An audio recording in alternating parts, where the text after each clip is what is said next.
क्या आपकी पर्सन को अपने किए पर पछतावा हो रहा है? अस्सलाम वालेकुम, hello everyone, this is Naji here my dear friend. It's a timeless and collective reading. सभी ज़ोडिक साइन के लोग इसे देख सकते हैं। तो जिस दिन भी ये वीडियो आपके सामने आएगी ये उसी दिन की एनर्जी होगी।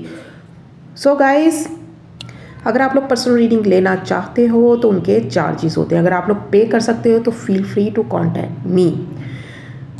मेरे कलेक्टिव्स के लिए बता दें कि उन्हें पछतावा हो रहा है तो डेफिनेटली हो रहा है। वीडियो को एंड तक ज़रूर देखिएगा, आज की रीडिंग बहुत ही ख़ास रहने वाली है। तो गाइस, आपके पर्सन में इस वक्त ना अवेकनिंग हो रही है। जिस सच को पहले वो नज़रअंदाज कर रहा था, अब वही सच खुलकर उसके सामने आ रहा है।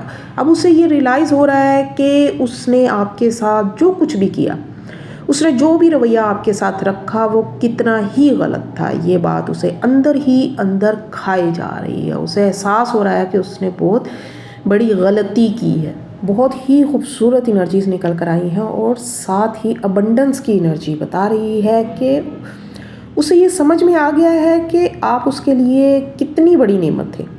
आपके बिना जो अधूरापन है वो किसी सूरत भी पूरा नहीं हो रहा। आपसे ही उसकी ज़िंदगी मुकम्मल होती है। आपकी मौजूदगी उसे वाकई में कितना सुकून देती थी। अब उसे ये रियलाइज़ हो रहा है कि उसने क्या खो दिया है। बहुत खूबसूरत एनर्जी है। रियल में उसे पछतावा हो रहा है भाई, हो रहा है उसे पछतावा। बहुत खूबसूरत एनर्जी है। वो पछता रहा है कि उसने आपके साथ कितना गलत किया। दुनिया की सारी नेमतें आपके आगे ना फीकी पड़ गई हैं। कुछ भी कर ले उसे सुकून ही नहीं मिल रहा। So beautiful. अब ये लास्ट कार्ड कन्फर्मेशन है कि उसके अंदर एक गहरी रूहानी तब्दीली हो रही है। वो इस वक्त ट्रांसफॉर्मेशन से गुजर रहा है। वो आपके बारे में सोच रहा है, उसे अपनी गलती का एहसास हो रहा है और उसे अपने किए पर पछतावा भी हो रहा है कि उसने जो कुछ भी किया वो बहुत गलत किया। उसे ऐसा नहीं करना चाहिए था। काश वो वक्त वापस आ जाए और वो सब कुछ ठीक कर दे। वो चाहे इस वक्त चुप बैठा हुआ है, कुछ बता नहीं रहा, बोल नहीं रहा, उसे गिल्ट हो रहा, रिग्रेट है।